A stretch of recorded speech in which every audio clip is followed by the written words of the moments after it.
So Ghana is in crisis. Crisis on many fronts. We've seen fundamentally the economic crisis has triggered a chain reaction. We are seeing crisis on the front of education with the workers currently on strike. I'm talking about the teachers who are currently on strike because they're demanding cost of living allowance. That is a factor of the economy. If the economy is hard, then of course workers will demand that cost of living allowance because they say the cost of living is become unbearable for them. And then we've seen a situation with the schools again when it comes to a food crisis of a sort, which we are seeing in our senior high schools.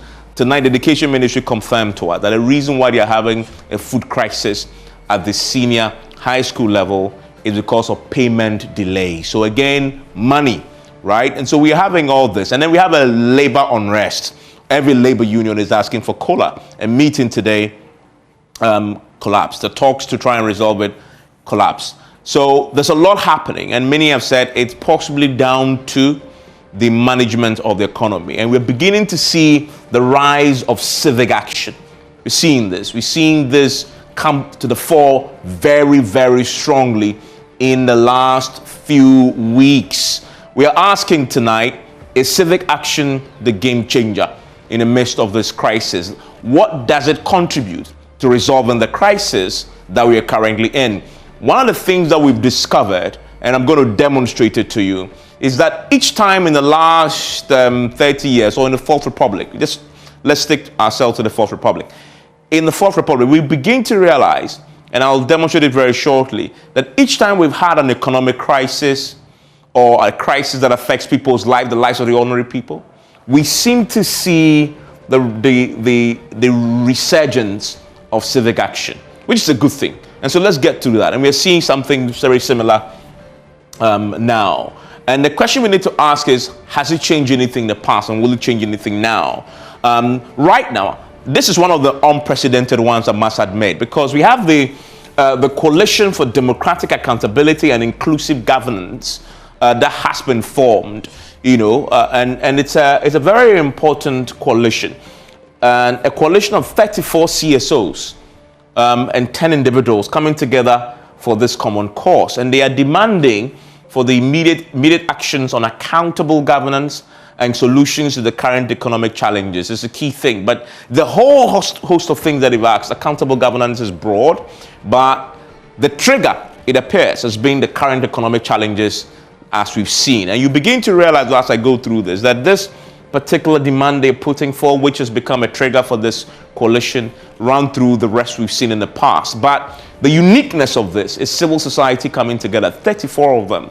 And I dare say is very unprecedented in the nature of this beast that government will have to confront. 34. And if you go through the list of the 34 CSOs, some very formidable CSOs. Some of them are not even Ghanaian CSOs per se. They are international, non-governmental organizations have become part of this. So we have the Ghana Integrity Initiative, the CDD, the Media Foundation for West Africa, we have ASEP, we have Imani Africa, we have Africa Education Watch, TUC is there, Send Ghana, Star Ghana. And the thing about Star Ghana is that it's one of those very interesting organizations. They do a lot in terms of funding CSOs. They fund us even here at Multimedia for some of our projects. And so that's a very powerful organization. But Oxfam is the one that will jump at you, because Oxfam is, of course, they have a Ghana Oxfam, but Oxfam we know is a very powerful INGO, and they are part of this group of this coalition. That tells you something. It's very, very unique in its structure indeed. 34 of them, all formed to exact accountability, but also in the midst of the current economic challenges, to ensure that the government and the people that we've elected and given the power to represent us are acting in our interest and accounting to us. And one of the things they've done already is write to the Auditor General, I understand, because they want the Auditor General to apply his powers of surcharge and disallowance, which he hasn't done for a while. So that group is a very powerful group, and they have individuals in there too that carry a lot of weight. Some of the demands that they put for withdrawal of the controversial e-levy, total abolishment of the Japan mineral royalties deal, return of the state lands grabbed by public officials, payment of allowances to NAPCO recruits, among other trainees, immediate slashing of government spending, reduction on the public borrowing, reduction in the price of the petroleum products. So the whole host of things that they are demanding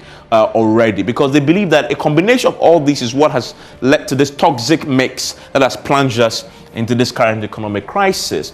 Again, the 10 individuals who have come together are some individuals here. They have a long history of, joining civic, actions. One of them is Mr. Kotoampa. If you go all the way back to the Kumipreko demonstrations, he was very, very instrumental in that demonstration. And I'll demonstrate for you quickly. You see that at that time too, we were, having, a conversation with the IMF when it comes to VAT and etc. We see these very key names here that have come together to form this. Very prominent Ghanaians that have come together.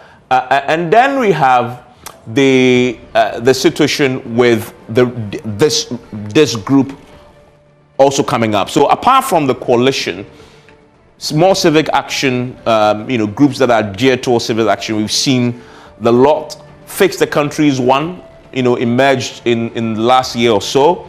Justice for Ghana has also emerged. In fact, this year, this is very recent, the last few weeks. Arise Ghana had also come forth with demonstrations, and of course the 34 CSOs. So if you put all together, this is what we've seen in last year alone. Majority of them, this, and this, in the last few weeks, all responding to the current economic circumstances and the general governance situation in this country, right? And Ghana, the IMF negotiation table, where you see this happening when Ghana appears to be going to the IMF, and there's a conversation around that. And that for me is an interesting point to note. If you go back to 1995, this was a year we went to the IMF.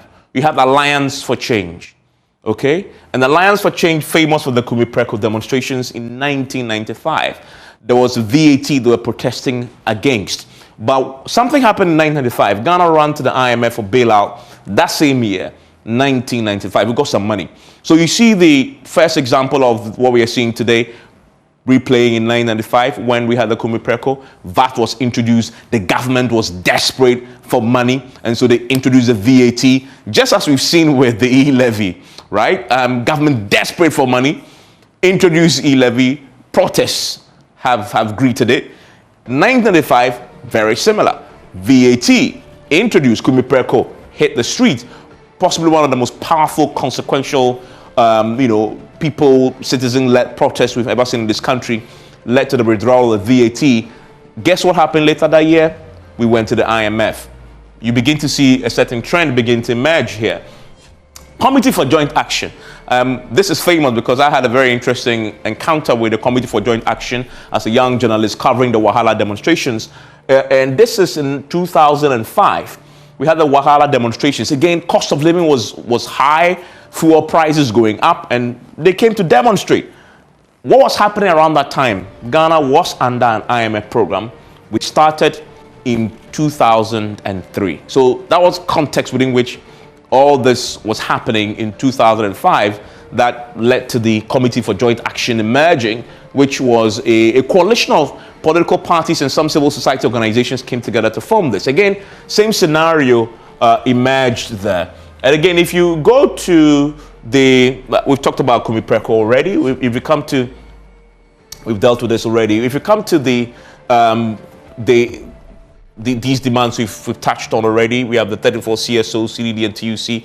We've dealt with this already. I want to quickly go to the situation with the other groups that have come up post that I want to also demonstrate for you. We've talked about the CJA already and the IMF bailout there. Again, you have the Alliance for Accountable Governance, which is another one that emerged. This one emerged and they came together to form the Agbewo demonstrations in 2014.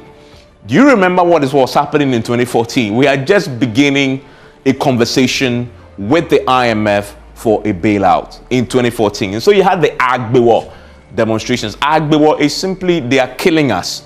right? And they have the Alliance for Accountable Governance doing that. Same scenario, same circumstances as we have now. Occupy Ghana then emerged in 2015. What was happening in 2015?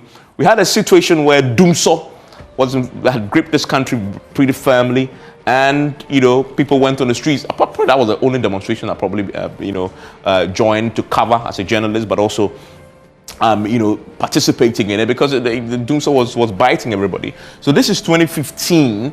We have Occupy Ghana. Similar, right? In 2015, what happened? Ghana was back at the IMF, negotiating with the IMF. And so this story we've seen before.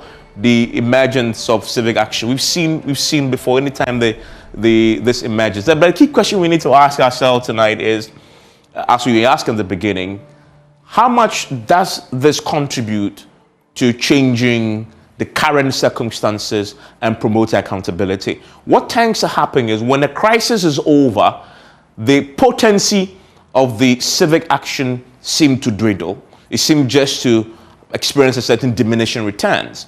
The politicians then also become very comfortable, and then 3-5 years time, we are back at the IMF. And then we see a re-emergence of the groups. And so we need to have a conversation about this.